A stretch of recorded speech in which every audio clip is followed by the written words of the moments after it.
Ireland's rivers, lakes and coastal waters are an integral part of our natural and cultural heritage and provide a rich network of resources.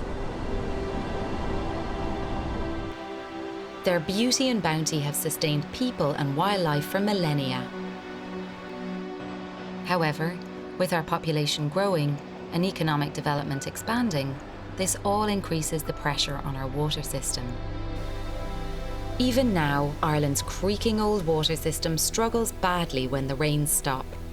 Reservoirs run dry and water shortages loom.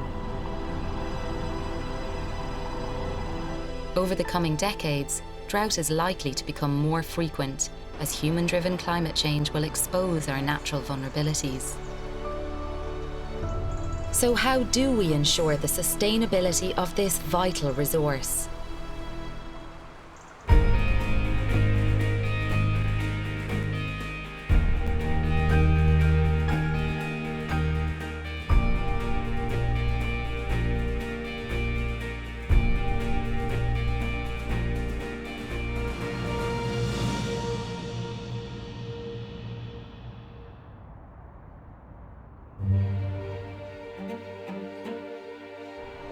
Globally, water use has grown six-fold in the last 100 years.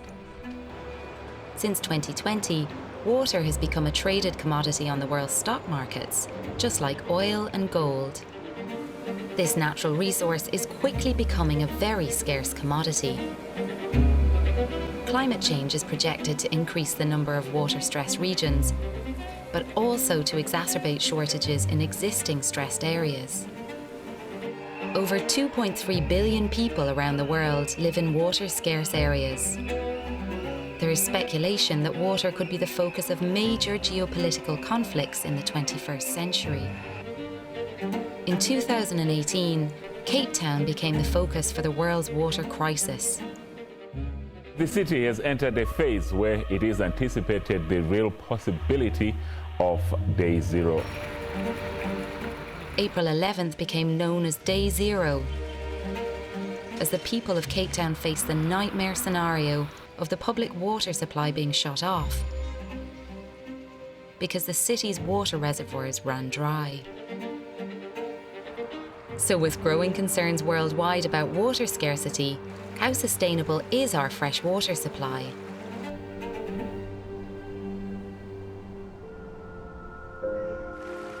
Water is Ireland's largest natural resource, with over 84,000 kilometres of river channels, 12,000 lakes and hundreds of estuaries. But our freshwater ecosystems are under increasing pressure. There is less to go around than ever before, and what's left is getting dirtier as we fail to protect our rivers, lakes and streams.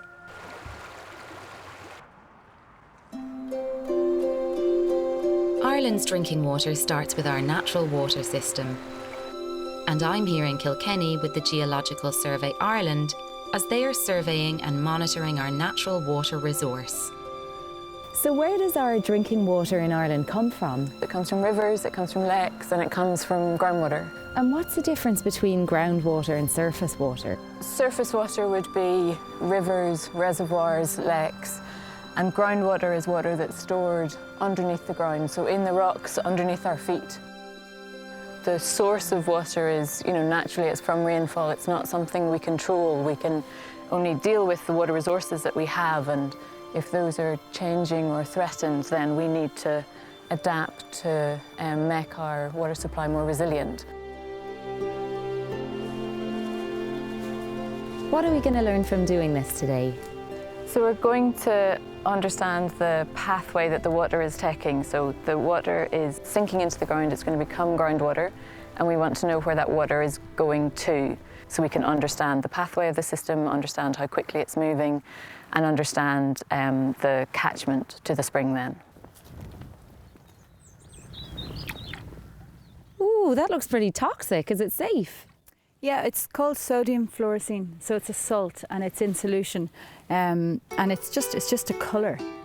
And the point is that you don't see it this bright at the spring or at the source, because nobody wants to turn on their tap and see that coming out of their water supply.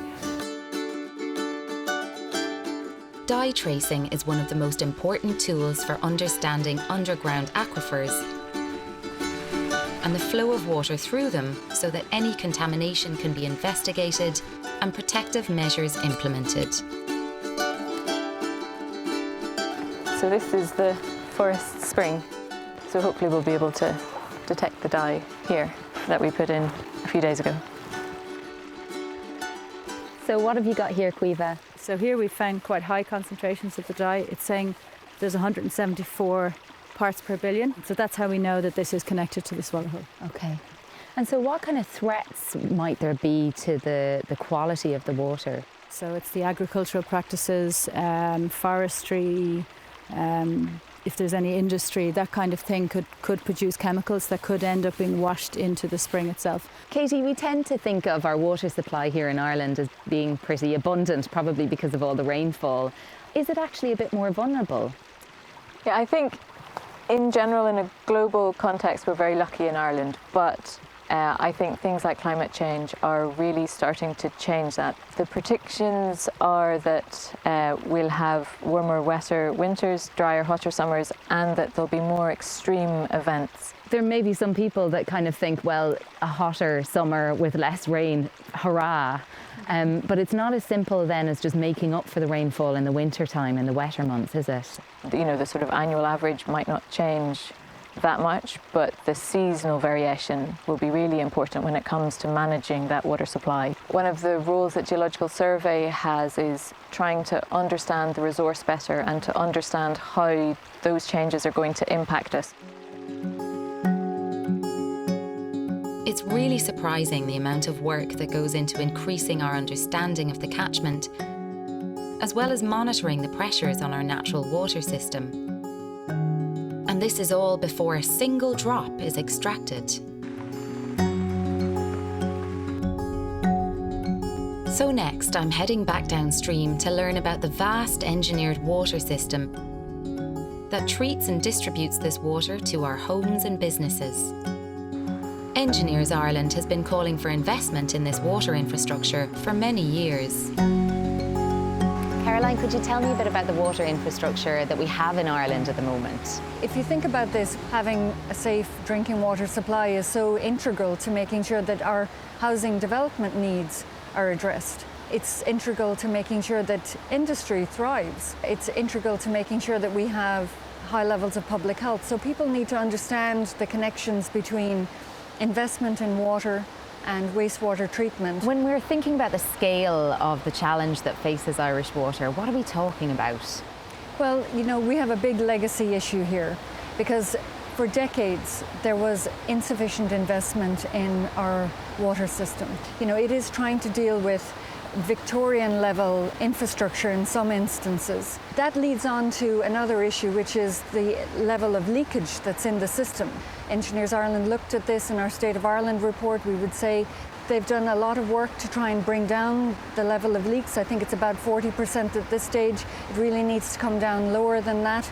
So we lose 40% of the water that we might extract from a source before it gets to our taps. Yeah, that's the issue, that there's an enormous amount of work going on to extract the water, to treat the water so that it is safe and drinkable. But there's a high level of leakage happening in the system. So you are certainly losing a lot of that effort. And then the other thing, I suppose, that needs to happen is that there needs to be new infrastructure brought into the system because you're trying to reduce the number of leaks and also you're trying to make sure that there's new water treatment into the system to increase effectively the supply of water to large urban centres. It really is a big problem. Yeah, it's a very significant problem because the scale of the challenge is enormous. Ireland's first public water utility was established in 2014 by bringing together the water infrastructure of 31 local authorities.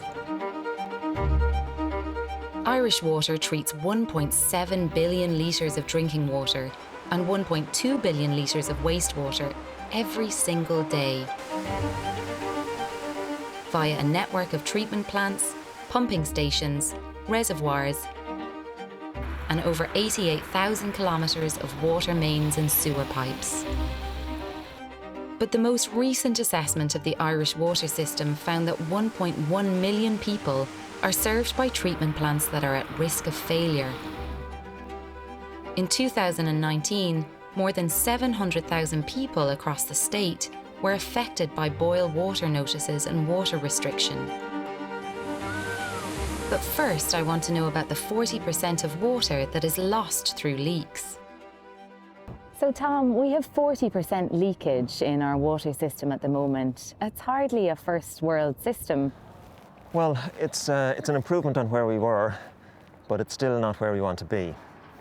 We are aiming ultimately to get to closer to 20%, but we are going in stages. So when we started with our leakage programme back in 2016, we were at about 48%.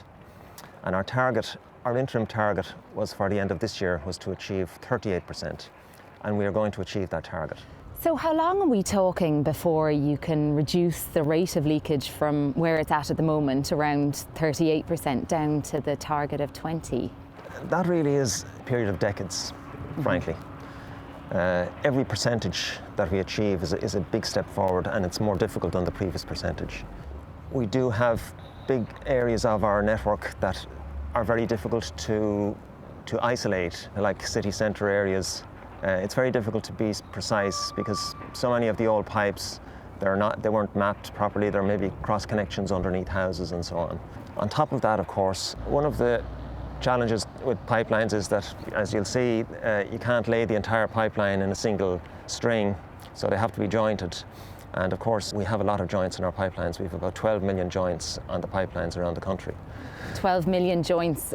So each one of those is a potential movement point. It allows flexibility in the pipe, but it's also a potential source of a leak. So to keep the leakage down, we actually have to keep those suppressed as well. As well as the leak issues, how are Irish Water dealing with the legacy of underinvestment? The water supply system in Ireland is very, very old and fragmented, so it was built in a very piecemeal manner. We have to invest in our entire asset base to lift our entire asset base up to what the water supply in a first world country should be. How long do you think it's going to take before we do have a water system that's fit for purpose? Each investment plan cycle is about €5 billion, and we're continuously upgrading and updating our asset base. But based on that rate of expenditure, it will probably take us up to 50 years to fully transform our water supplies. Because I can imagine, decades sounds like an awfully long time, especially for people who are experiencing water shortages or outages that are affecting their lives, their businesses now.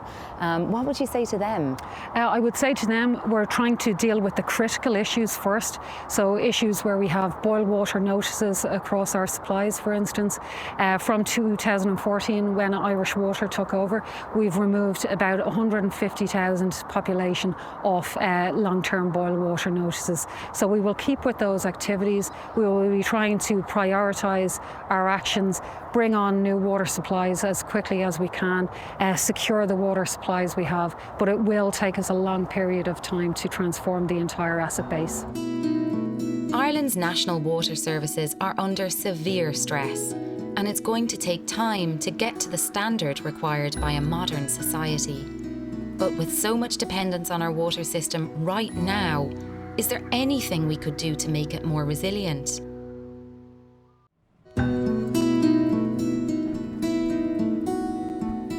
Water is one of the most essential resources on Earth, vital to our daily lives and for economic and social development. The challenge of fully transforming our water services is enormous and will take decades. Water leakage is a big part of the problem. In a search for solutions, I'm here in Polecat Springs, County Roscommon, where the local group water scheme has reduced their leakage rate by almost 50%. To find out how, I have arranged to meet independent researcher Patrick Bresnahan. Patrick has been studying the group water scheme sector across Ireland with the aim of identifying how they have been so successful in providing water services to rural Ireland. But first, I'm treated to a tour of this community water treatment facility. How many people would the water supply here provide for, or how many houses? The houses is about 375 houses, with a population of about 950 people. Gosh, so it's a big responsibility. You have to make sure that all of those people have their water. And see, it's so rural, it stretches over 22 square kilometres. So it's, it's a big rural area. So what did Patrick's study reveal? Well, one of the issues that drew me into this was around metering and conservation. And I was interested in the extent to which they were accepted within group water schemes, when obviously they weren't accepted the wider public. So for example, in the group water schemes, the water meters were brought in to make the affordability of providing water for everybody cheaper, because it could identify leaks. It wasn't about getting each household to turn off their shower or to turn off their... It wasn't about disciplining them so much. It was about seeing where the leaks were to fix them. And I think that, thinking about, these technologies like a water meter as something that is not so much about targeting the individual, but it's about trying to make the collective infrastructure better.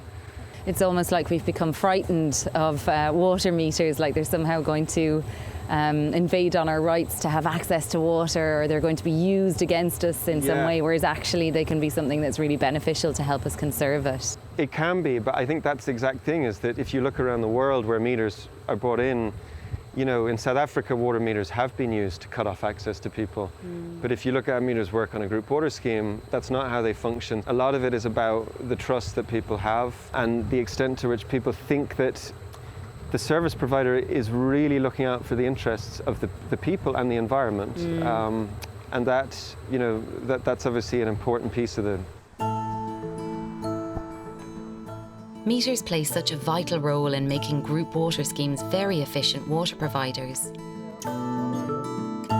So this is the meter, which is outside. The infamous meter. The infamous meter that's outside the property of every domestic house. That's where you discover there's a leak. Usually when we come now and find a meter spinning like that at a house, the first thing you do, you go to the property or you go to the house to see is there a machine on, washing machine, is there showers or something going on. And if there's no one in the house, there's a leak somewhere on the property. How would you go about finding leaks if you didn't have a meter? Impossible. You'd have to dig down and find everyone's connection. You wouldn't be able to run the scheme. It's as simple as that. You wouldn't be able to control it.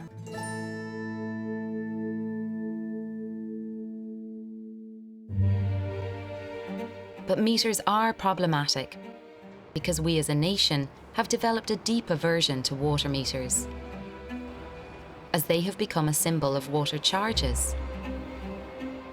To understand why water is such a tricky political issue, I asked political correspondent Harry McGee. When you look at water from a political perspective, it's very, very problematic. An attempt was made to introduce water charges back in 2014, and it was done in a very cack-handed way. It led to huge popular resistance. A popular movement arose, a little bit like the Gilets jaunes movement in France, where they were able to create a mass protest against water charges that became an issue in the 2016 general election. And one thing that you will always realise about politicians is that they always choose the path of least resistance. And if something is not a crowd pleaser, if something is not populist, they are very, very reluctant to go down that avenue unless they absolutely have to. The first thing that the new government, which was led by Fine Gael, did in its agreement with Fianna Fáil was they came up with a solution that essentially kicked water charges into touch for the foreseeable future. They came up with a formula that there would be no water charges except for those who used excessive amounts. And that was agreed in 2017.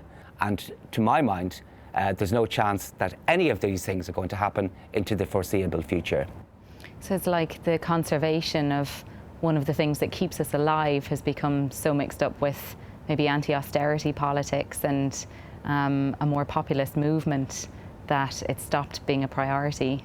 I think you're right. I think you're completely right. I think there is a reluctance on people to do things. I think people are in denial about certain realities that are confronting them, and they only wake up to that denial when the crisis arrives at the door. And I think that decisions are often made in politics and in society at a moment of crisis. Usually, When a crisis arises, it's probably almost too late. The damage has already been done, and what you're trying to do is undo the damage. Waiting for a crisis is never a great strategy. But that's just where Cape Town was in 2018. Threatened by one of the worst ever drought-induced water crises. The city worked hard to get residents and businesses on board with a host of water-saving initiatives. Cape Town managed to avoid its day zero and push back from the brink. Good news in this water crisis, Cape Townians have today managed to bring public water consumption down to its lowest level yet. Cape Town is an extreme example, and one we are not likely to face here anytime soon. But 60% of Ireland's water supply is already under pressure in normal conditions, and up to 75% in drought conditions. One key lesson we can take from Cape Town's water crisis is that water conservation works. To learn more about water conservation, I'm here in UCD to meet Sarah Cotterill. Sarah, where should we start when it comes to conserving water? So this is the big question really is, a lot of the time we don't know how much we're using. Statistics would tell us that on average a person in Ireland will use 133 litres a day. If we look at Belgium or Denmark, they might use 20 to 30% less than that. And I think the biggest problem is how do we use less if we don't actually know how and where we are using water. Maybe one of the mechanisms that we might be able to use to understand where we're using it are smart devices. So Sarah, what kind of things could I do in my own home? There are lots of simple, cost-effective things that we can implement in the house. Some of them are behavioural, you know, spending less time in the shower or turning off the tap between brushing. You can change shower heads so that you've got something that is more efficient, a low flow. And you can also harvest rainwater, so whether you've got something like a water butt or a planter that collects the rainwater from your roof, so that instead of having to get water from the tap to be able to water your plants in the garden, that you can actually collect rainwater from the garden and use it in that way. Any of these technologies can save anywhere between kind of 10, 20, maybe even up to 50 litres per property per day. It's quite a lot. It's a decent saving, particularly when they're used in combination with one another. And what do you think the societal and environmental impacts of water conservation would be? So by using less water, we will generate less wastewater, and this essentially frees up some of the capacity in the network so that there is more space and it is better able to cope with the demands of population growth and a changing climate. If we are using less water, we have to take less water from the environment, so it will have impacts on the amount of water that we're abstracting from our rivers and our groundwater supplies. Conserving water means using it wisely and responsibly. This is essential because water is the most important natural resource we have, and one that is facing increasing pressures from growing demand as well as the impacts of climate change. For too long, we've taken this precious gift for granted, misused and wasted it. But as it's so essential to everything we do, it is our collective responsibility to conserve and protect this vital resource.